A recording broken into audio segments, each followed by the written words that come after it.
бір рет емес бірнеше рет айттым. Осы жерден алып кетіңіздер. Всем оставаться на своих местах, работать антикоррупционную службу. Назад Халтаевич выйдет. Меня зовут Викмурат Кузаев. Руководитель следственного управления. Вам необходимо с нами проследовать для проведения следственных действий в рамках возможного уголовного дела. Имеется соответствующее постановление. Ребят,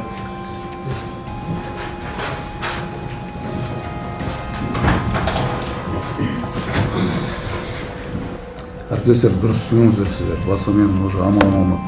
Бұл қадам сіз мына Шымкентке әкім болып барғандағы өзіңіздің мықты екендігіңізді көрсету үшін жасалған бір қадам болды ма? Біреулер пиар дейді, өзіңіз айтқандай, және біреулер басқаша қабылдайды.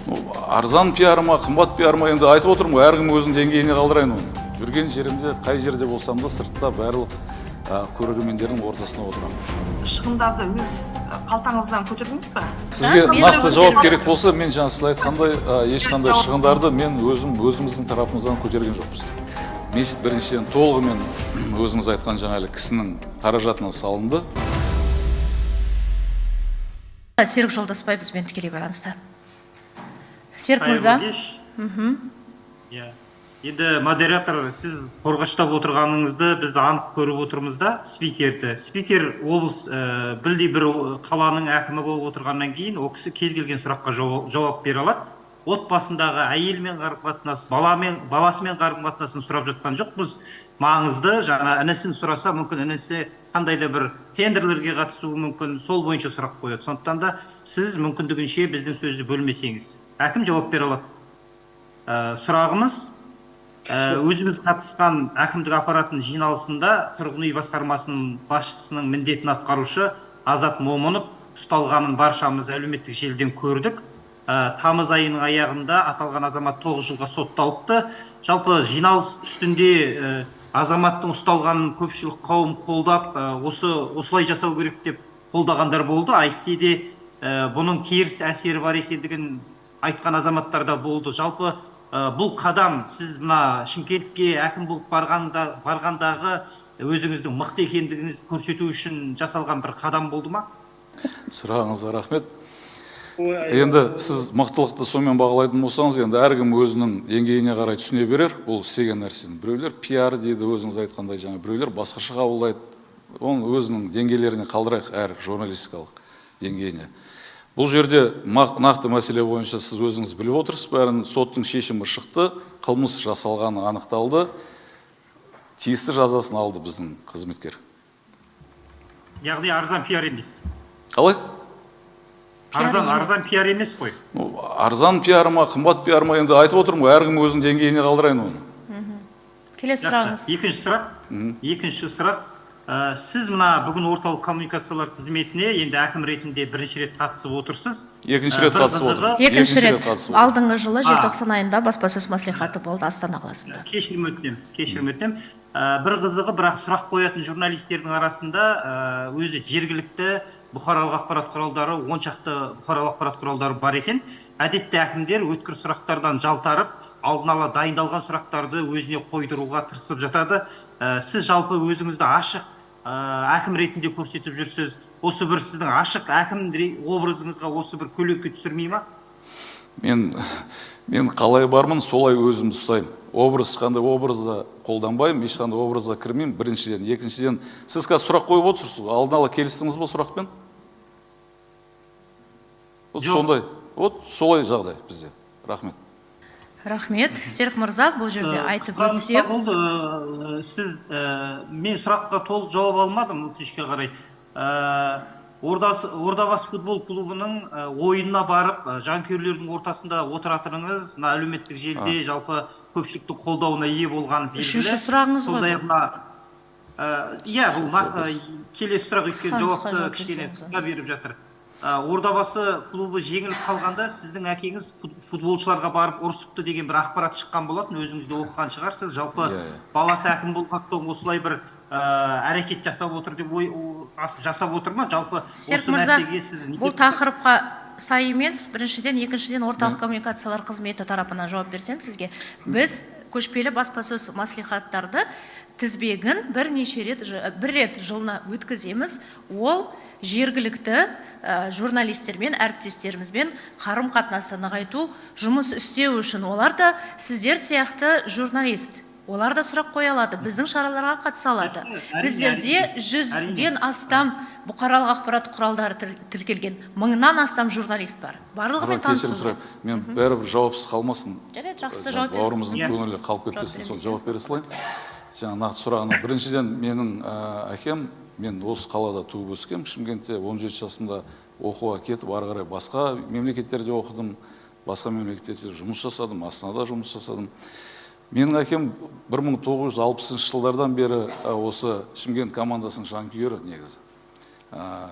Өзі мұғалім болған, әке-шешем деп жоғары оқу орындарына сабақ берген. Ол мен болайын, болмайын, ол кісі жанкүйер болып жүрген кісі. Жалпы спорттың жанкүйері. Екіншіден, ол әрқашан мен бұл жақта келсем де, келмесем де өзінің футболшыларға, командаға, ордабасыға өзінің ойын жеткізетін, осы жерде бір сол жанкүйерлерден бұрыннан келе жатқан ақсақалдар бар. Сол кісілермен бірге барып, әрдайым командада ол кісілердің ойларын тыңдайды, қандай пікірлері бар, оны тыңдайды. Жаңалде отыратын, мен сыртқа отыратыма байланысты, ол енді тағы да қайтып айтуға тура келіп отыр, әркім өзінің деңгейіне қарай қабылдасын, бірақ мен басқа жабық жерге отырған ұнамайды, себебі мүмкін одан жақсы болса ұнайтын шығар, бірақ халықтың ішінде отырған мынау футболдың өзінің қызығын ала алмаймын. Содан кейін мен жүрген жерімде, қай жерде болсам да сыртта барлық көрермендердің ортасына отырамын. Четвертая власть КЗ, Мадина Жатханбаева бізбен тікелей байланыста. Мадина ханым, қайырлы күн. Саламатсыздар ма? Әкім мырза, өзіңіз айтыңызшы, бұл бүгін енді бірінші емес, біздің орталық коммуникация қызметі екінші рет өңірлерге шығып жатыр. Орталық коммуникация қызметінің жұмысшылары мен қызметкерлерімен осы Шымкентке алдырудың себебі неде? Соны айтыңызшы, сонан кейін шығындарды өз қалтаңыздан көтердіңіз бе? Мен жауап берсем. Бұл сұрақты өңірлік жалпы коммуникация қызметі. Ұйымдастырушы.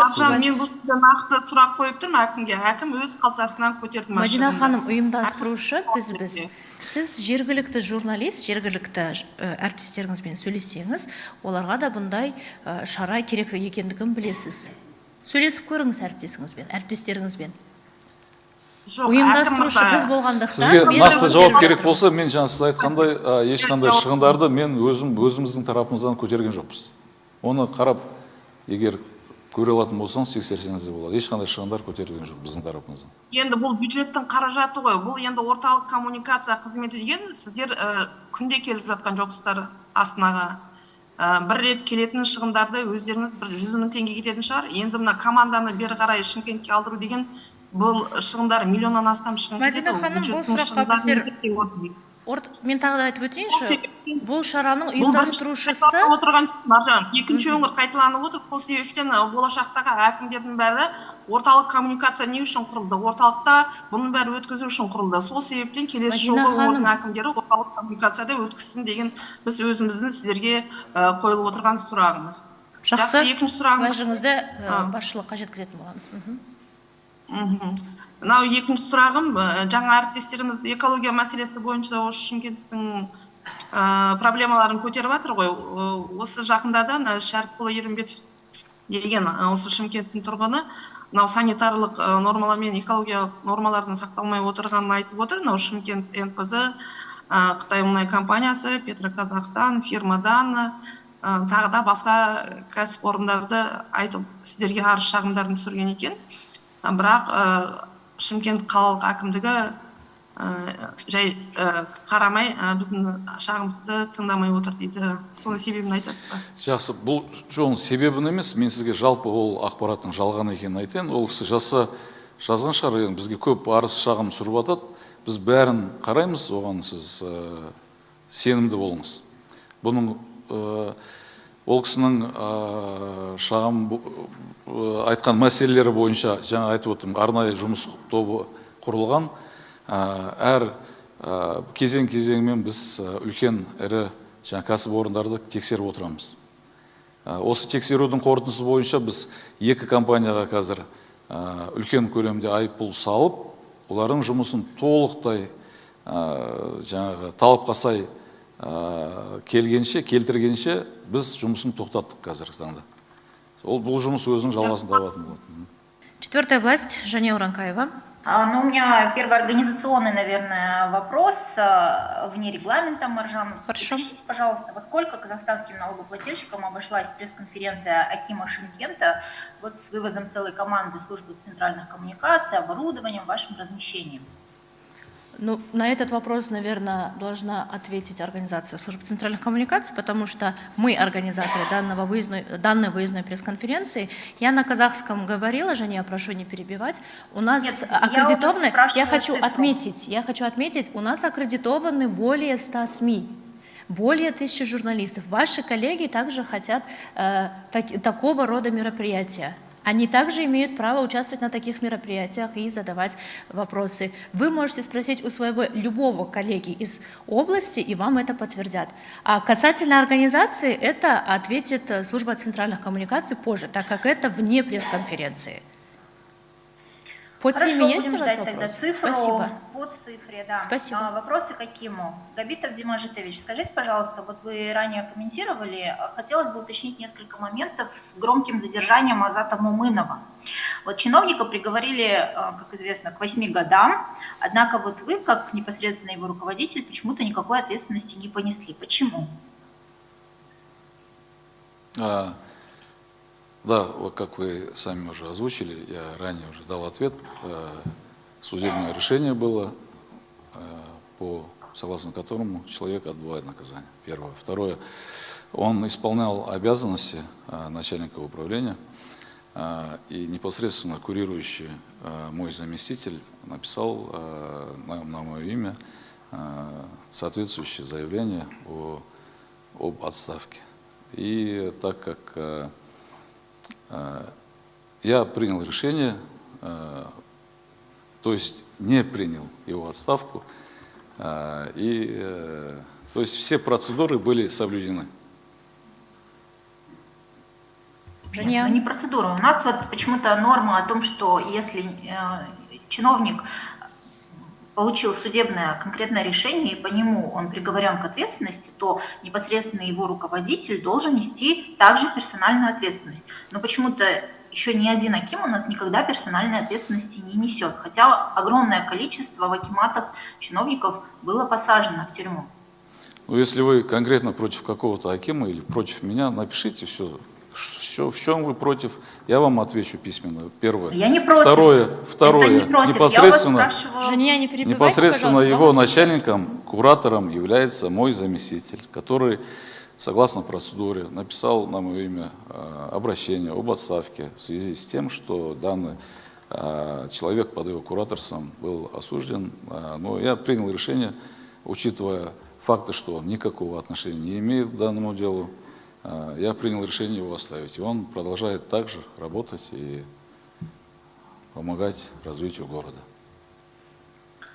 Спасибо, что вы второй раз повторили это. Я с первого раза услышала. Вам ответили изначально. Вопрос был почему. То есть почему у нас норма о персональной ответственности руководителей не работает?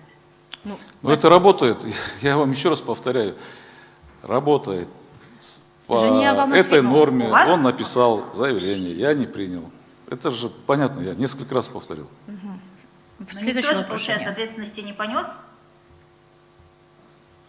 из руководителей, раз вы не приняли его отставку. Смотрите, как вы думаете, если человек виновен, следствие доказало вину и причастных к этому преступлению людей, среди которых нет моего заместителя, как вы думаете, нужно наказывать его? Норма говорит о том, что... Ну, норма, но там норма еще говорит, что решение остается за акимом. Оставлять или не оставлять. Понятно, так и запишем. Норма нормой. Мой второй вопрос. Габит Абдимажитович, скажите, пожалуйста, вот ваш отец Абдимажит Сыздыкбеков, он талантливый бизнесмен, судя по открытым данным, учитывая, что он занимается и разведением овец, и разведением лошадей, а также строительством, тканями и даже продажей сырой нефти. вот из, опять-таки, открытых источников известно, что компании вашего отца сутяжничали с акиматом Туркестанской области вот несколько лет назад, до вашего прихода в Шымкент, из-за неполучения субсидий. Хорошо, Сейчас, вы, во-первых... Можно я договорю свой вопрос? Ага. Вот сейчас как бы, вы как аким Шымкента, и подскажите, получает ли государственные подряды, субсидии хоть одна компания вашего отца Абдимажита Вот Садыкбекова? Хорошо, спасибо Если за да, вопрос. то какие? Во-первых, как вы выразились, да, как он, бизнесмен, оценку давать не нам с вами, во-первых.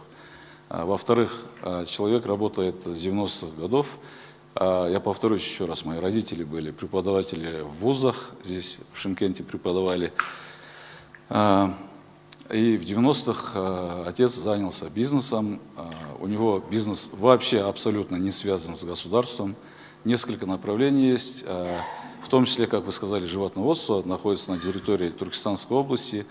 И, ну, я, честно говоря, тоже из прессы узнал, что там какие-то были, ну, судебное какое-то дело, или как судились из-за непредоставления субсидий. Но это, я думаю, нормальная вещь в бизнесе. Кто-то доказывает свою правоту как-то. Но я вас могу уверить, что никакого отношения отец или мои близкие к конкурсам или другим связанным с бюджетом моментам не имеют и не имели. Это можете проверить, отправить запрос в любой госорган, который вам ответит. Спасибо, Жания. Вы здесь лукавите, потому что... Жания, субординация? Жания, субординацию, прошу. Ничего, давайте дослушаем. Хорошо, скажите, пожалуйста. Утрар группа ЛТД, это вот компания вашего отца, да? Ага. Она имеет, хоть и небольшой, но участвует в государственных закупках. Вы сейчас говорите, что компания вашего отца вообще... Нет, подождите. Я тоже опять повторюсь. Я видел из источников тоже вот в прессе, да, что участвовали.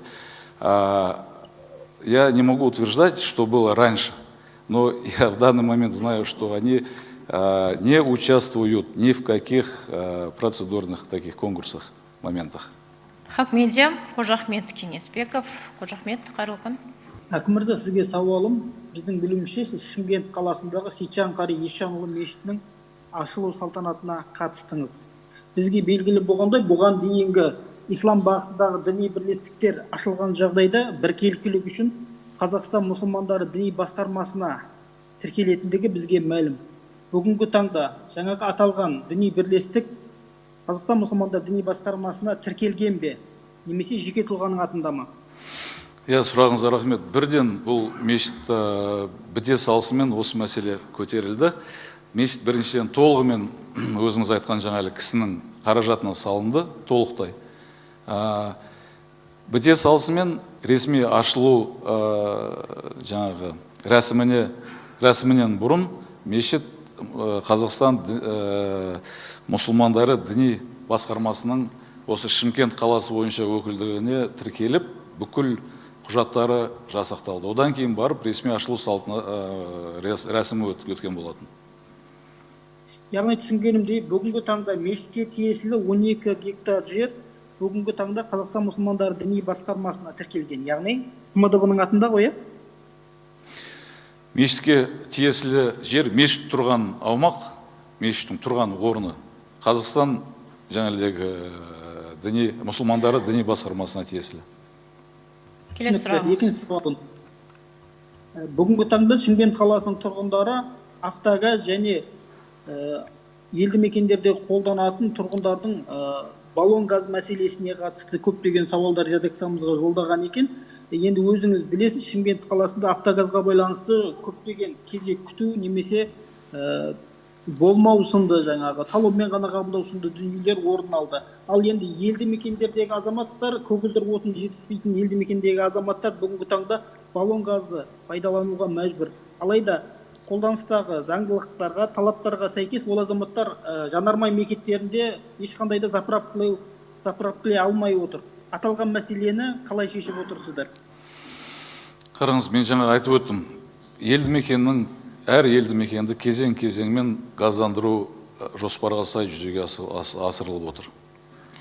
Нақты мен сізге бір мысал келтірейін. Мысалы, Қайнарбұлақта дача саяжайлар жағында осы уақытқа шейін газ баллонмен қолданып келген басқа да жаңалығы елді мекендер бар. Осы Қайнарбұлақ бойынша мен сізге айтайын. Біз толықтай газды кіргізіп, үйлердің бәрі толықтай қосылғанша газ баллондарын жаңағы сұйытылған газбен толтыру бойынша мәселені қолға алдық. Барып орталықтандырылып қойдық, бәріне құя бастадық. Кейбір енді әрине кәсіпке жақын кісілер 5-6 баллонмен келіп тұрды. 10 шақты баллонмен келіп, өздері алып, арғарай ақша қосып сата бастады. Онда енді жаңа сіз айтқан әрине бұл жалпы газ баллондар өте қауіпті болып саналады. Кезең-кезеңмен бүкіл қаламыздың аумағын газдандыру мәселесі шешілетін болады. Соңғы нақтылау сұрағым болсын. Енді аталған мәселелердің бәрін біздің редакцияға жолдап отыр Шымкент қаласының тұрғындары. Мұрат есімді әлеуметтік желі қолданушы 2024 жылдың 3 қаңтар күні әкімнің жеке қабылдауына жазылған едім. Алайда бір жылға жуық уақыт өтсе де әлі күнге келе байланыс орнатпады дейді. Енді сізге нақты сауалым, сіздің жеке қабылдауыңызға кіру үшін қанша ай бұрын немесе қанша жыл бұрын жазылу керек?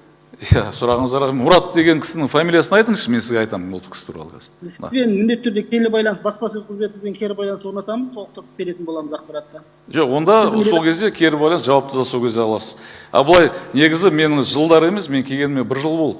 Мен жалғызбын, мен жаңа айтып отырмын, фактически мына 2 миллионнан көп азамат бар, бәрі маған кіргісі келеді.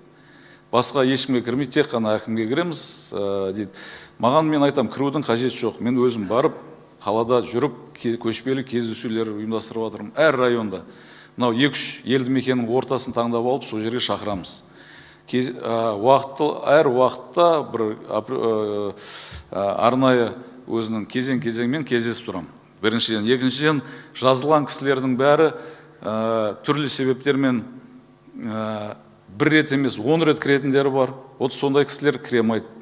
Себебі бір айтқан мәселені келіп қайта-қайта айта бергеннен, одан енді шешіп өзінің жұмыс жүріп жатқан мәселені қайта көтере беруге болмайды. Мен айтып отырмын, мен жалғызбын деп.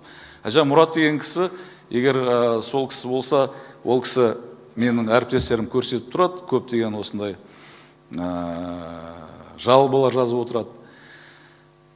Бұл кісінің өзінің жаңалығы позициясы бар, жаңа қаңтар кезіне, ол кезде де біраз қолымыздан келгенше көмектескенбіз. Қазір жұмысқа да кіргізген болатынымыз, егер сол кісі болатын болса. Қазір жұмысты істегім келмейді, басқа ұнамайды, басқа жұмысқа барым келеді деп, қайта-қайта сол осындай нәрселер жазып жүр, өкінішке орай. Егер сол нақтылап жазып жүрсеңіз, мен жаңа айтқанымдай сізге де нақтылап жазбаша түрде жауап береміз. Толықтай ашып.